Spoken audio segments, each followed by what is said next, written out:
hours. This is no surprise when you look at the strength of this storm. The storm surge is already causing flooding along the coast.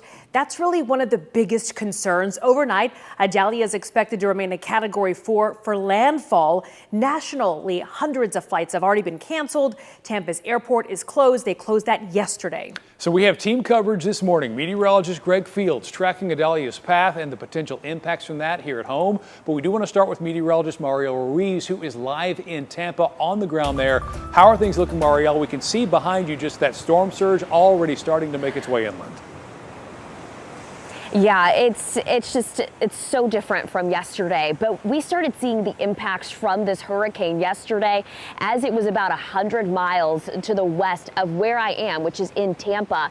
That's Hillsborough Bay right behind me, but yesterday, at this time, I mean, this was clear, and the winds certainly picking up overnight, the rain coming down. At times, it's a little heavier. I mean, this was just quite a bit heavier, actually, about 10-15 minutes ago. I'm going to step out so I can show and point out a few things. So the white fence that you see behind that, that's actually where the bay line is, and on the closer side to us of that fence, that's where there is a sidewalk. It's actually a fitness trail that a lot of people enjoy.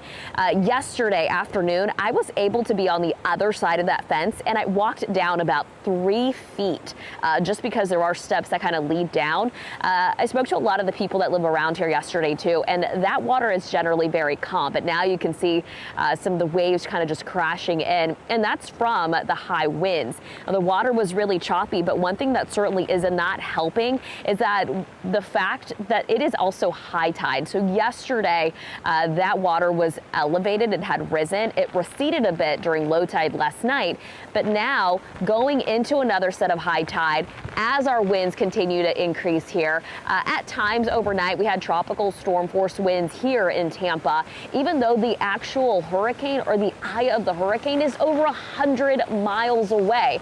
And not only dealing with heavy rain and the surge, that street, by the way, one of the popular streets here in Tampa, it's covered with road. It's impassable, and we do have officials that are just going to continue to close off these roads, including a road that's close to one of the hospitals here, the only trauma hospital in the region.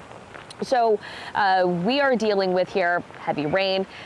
We have been seeing quite a bit of flooding, and really overnight also dealing with the threat of severe weather. There was a tornado watch in place, but it's been extended into the early afternoon just because most of Florida, at least the top half, dealing with these outer bands that tend to bring up these spin-ups.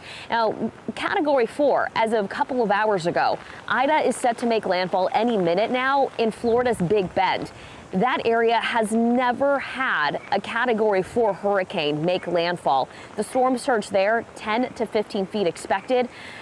It's going to look a lot worse than here. So I'm going to send it in to Greg Fields. Greg, you have the latest on that path. Yeah, we do have the latest on that path. And as you mentioned, that landfall is going to be within the hour for sure. The outer edges of the center of that circulation of the eye wall already starting to cross over into the Big Bend area there, as you mentioned, getting into the Florida Panhandle there. So we will get an official landfall when the center of that circulation moves over land, but that is going to be imminent. Now, since it is getting a little closer to land, the latest update we have, it's gone down from a Category 4 to a Category 3 storm right now, but this is still a major hurricane, still going to do a lots of damage as it moves onshore. So those winds now down to 125 miles per hour. So it's still up on the very high end. Category 3, Category 4 really doesn't make any difference at this point. We're still talking about winds gusting to 160 miles per hour as it moves onshore here, again, within the hour. Now, it has intensified. It did overnight because of the very warm waters, anywhere from 85 to 89 degrees. The warm Gulf waters of the Gulf of Mexico there has really helped intensify, adding that fuel to the hurricane. So it is going to be moving onshore. It looks like now as a Category 3, but that's not going to make much of any difference at all. We're still talking about that catastrophic storm surge, very strong winds and very heavy rain, and it is going to maintain that hurricane strength even as it moves farther inland into South Georgia, still maybe holding on to that Category 2 hurricane strength, even getting up to Savannah there in Georgia, getting into South Carolina around Charleston as well. And then it eventually gets out into the Atlantic once again. So we'll still be talking about that even as we get into the weekend. Idalia, let's talk a little bit about the storm surge. Maria mentioned that she's well down into Tampa Bay there, but they're still talking about a 4 to 7 foot storm surge. But around that center of circulation where it's moving on shore, we're talking about a 12 to 16 foot storm surge, well above normal. So that flooding will continue inland as well, even as we get into portions of South Georgia later today.